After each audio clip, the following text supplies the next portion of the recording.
Hi అండి. ఈరోజు ఈ వీడియోలో మనం బ్లౌజెస్ కానీ, డ్రెసెస్ కానీ, లాంగ్ ఫ్రాక్స్ కానీ స్టిచ్ చేసేటప్పుడు లైనింగ్‌ని, మెయిన్ పీస్‌ని జాయింట్ చేసుకుంటాం కదా! అయితే ఈ లైనింగ్‌ని, మెయిన్ పీస్‌ని జాయింట్ చేసేటప్పుడు ముడతలు రాకుండా ఫినిషింగ్ నీట్‌గా రావాలి అంటే ఏ విధంగా జాయింట్ చేసుకోవాలి అనేది ఇప్పుడు చూద్దాం. ఇదొచ్చేసి లాంగ్ ఫ్రాక్ మీదకి బాడీ పార్ట్ అండి. ఫస్ట్ అయితే మనం మెయిన్ క్లాత్‌ని తీసుకొని right side, wrong side check చేసుకొని రాంగ్ సైడ్ వచ్చేసి పై వైపునకు ఉండేలాగా పెట్టేసుకోవాలి. అర్థమైంది కదా! ఇదొచ్చేసి రాంగ్ సైడ్. ఇలా పెట్టేసుకున్న తరువాత, ఇప్పుడు ఈ లైనింగ్‌ని తీసుకొని ఈ విధంగా పెట్టేసుకోవాలి.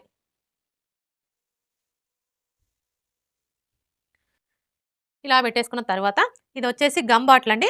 మనకి బాటిల్ కాస్ట్ వచ్చేసి రూ. 17 అయితే పడుతుంది. మీరు ఒక్క బాటిల్ తీసుకున్నారు అంటే, మీకు చాలా బ్లౌజెస్‌కైతే వస్తుంది. ఇప్పుడు మనం ఈ గమ్ బాటిల్ తోటి ఈ లైనింగ్‌ని, మెయిన్ పీస్‌ని ఎలా జాయింట్ చేసుకోవాలో చూద్దాం. ముందుగా లైనింగ్‌ని ఇలా ఫోల్డ్ చేసుకోవాలి. ఇలా ఫోల్డ్ చేసుకొని, ఈ విధంగా చిన్న చిన్న డాట్స్ పెట్టుకోవాలి. అలాగే మీరు ఈ డాట్స్ పెట్టుకునేటప్పుడు మరీ దూరంగా పెట్టొద్దండి. అలా అని దగ్గరగా కూడా పెట్టాల్సిన అవసరం లేదు.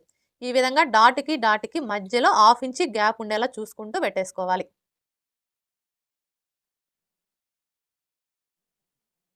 ఇలా డాట్స్ పెట్టుకున్న తర్వాత ఇప్పుడు ఈ లైనింగ్‌ని ఇలా ఫోల్డ్ చేసుకొని మీ చేత్తో ఒకసారి ప్రెస్ చేయండి.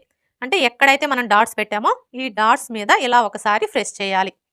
ఇలా ప్రెస్ చేసుకున్న తర్వాత ఇప్పుడు ఇటువైపున కూడా అదే విధంగా డాట్స్ పెట్టుకోవాలి.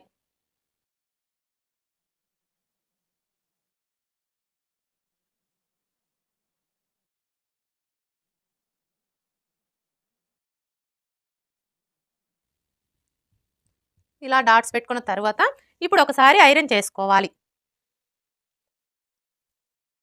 ఇలా ఐరన్ చేసుకున్నాము అంటే మనకి లైనింగు, మెయిన్ పీస్ వెంటనే జాయింట్ అయిపోతుంది. ఒకవేళ మీ దగ్గర ఐరన్ బాక్స్ లేదనుకోండి, అలాంటప్పుడు ఇలానే ఒక 5 మినిట్స్ ఉంచారు అంటే మీకు నీట్‌గా జాయింట్ అయిపోతుంది. చూసారా? ఇలా ఐరన్ చేసుకున్న తర్వాత ఇప్పుడు ఈ చుట్టూ ఉన్న ఎక్స్‌ట్రా క్లాత్ మొత్తం కట్ చేసుకోవాలి.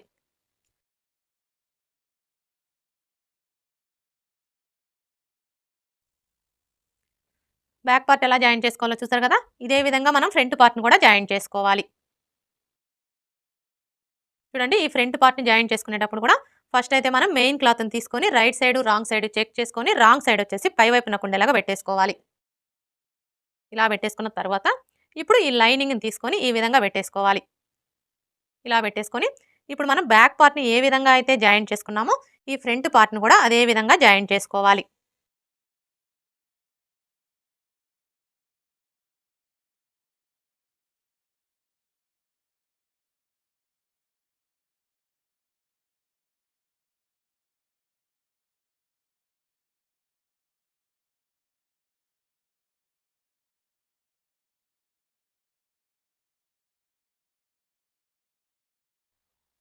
ఫ్రంట్ పార్ట్‌ని కూడా జాయింట్ చేసుకున్నాం కదా!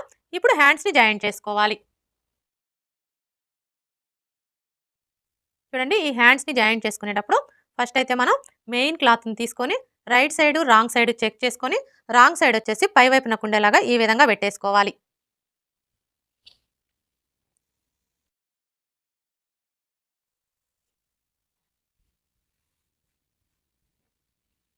ఇలా పెట్టేసుకున్న తర్వాత ఇప్పుడు లైనింగ్‌ని తీసుకొని ఈ విధంగా పెట్టేసుకోవాలి.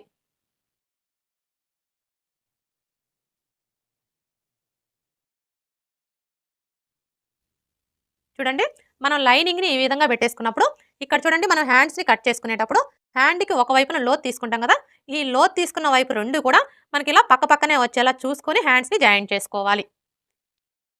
మీరు ఇలా చెక్ చేసుకోకుండా జాయింట్ చేసేసుకున్నారనుకోండి, అప్పుడు ఏమవుతుందంటే ఒక్కొక్కసారి మనకి హ్యాండ్స్ 2 కూడా ఒకే వైపుకి వచ్చేస్తాయన్నమాట.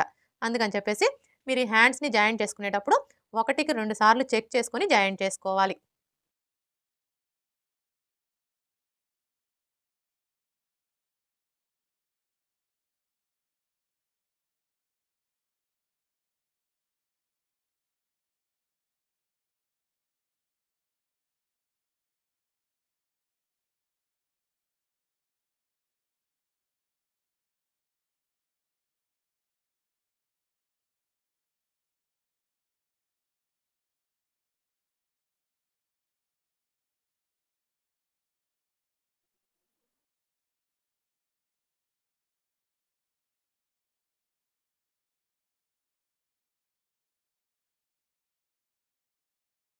ఓకే ఫ్రెండ్స్, చూసారు కదా! బ్లౌజెస్ అయినా, డ్రెసెస్ అయినా, లాంగ్ ఫ్రాక్స్ అయినా స్టిచ్ చేసేటప్పుడు మనం లైనింగ్‌ని, మెయిన్ పీస్‌ని మిషన్‌తో పని లేకుండా ఈ విధంగా గమ్‌తో జాయింట్ చేసుకున్నాము అంటే మనకి ఫినిషింగ్ అయితే చాలా అంటే చాలా నీట్‌గా వస్తుంది. అసలు మనం ఎలా జాయింట్ చేసామో కూడా తెలీదనమాట. ఫినిషింగ్ అయితే అంత నీట్‌గా వస్తుంది. ఈ వీడియో గనుక మీకు నచ్చినట్లయితే లైక్ చేయండి, షేర్ చేయండి, అలాగే సబ్స్క్రైబ్ చేసుకోండి. Thanks for watching.